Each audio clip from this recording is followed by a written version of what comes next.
শ্যামপুর নামে একটি গ্রামে রাধা তার মা বাবার সঙ্গে থাকত। রাধা তার মা বাবার খুব আদরের।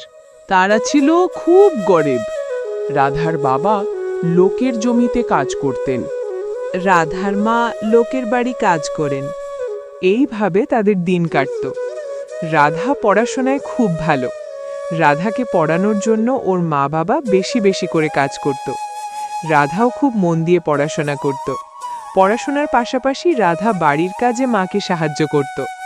রাধা রোজ দুপুরে বাবার জন্য খাবার নিয়ে জমিতে যেত। রাধা মা বাবাকে কষ্ট করতে দেখে মনে মনে কষ্ট পেত।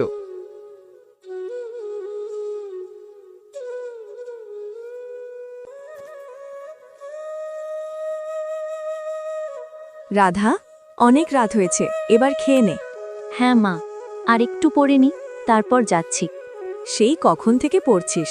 এবার আগে খেয়ে নে, তারপর না হয় পড়বি। সামনে পরীক্ষা, পরীক্ষায় ভালো ফল করলে স্কুল থেকে স্কলারশিপ দেবে। স্কলারশিপে টাকা দিয়ে আমার 1 বছরের পড়াশোনার খরচ চলে যাবে।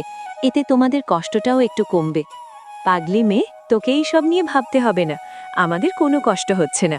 আমরা চাই তুই যেন পড়াশোনা করে অনেক বড় হোস, তাহলেই আমার খুশি। এবার তাড়াতাড়ি চল, খেয়ে নে। এরপর তারা খাওয়া দাওয়া করে নিল। রাধা আবার গিয়ে পড়তে বসল, মা বাবা গিয়ে শুয়ে পড়ল। এইভাবে দিন কাটতে লাগলো।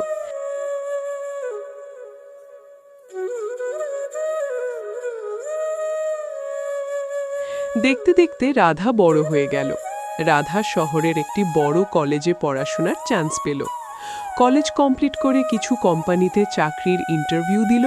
অবশেষে রাধা একটি বড় কোম্পানিতে চাকরি পেয়ে গেল। রাধার মা বাবাকে আর কোনো কষ্ট করতে হতো না। রাধা গ্রামে মা বাবার জন্য একটি বড় বাড়ি তৈরি করল।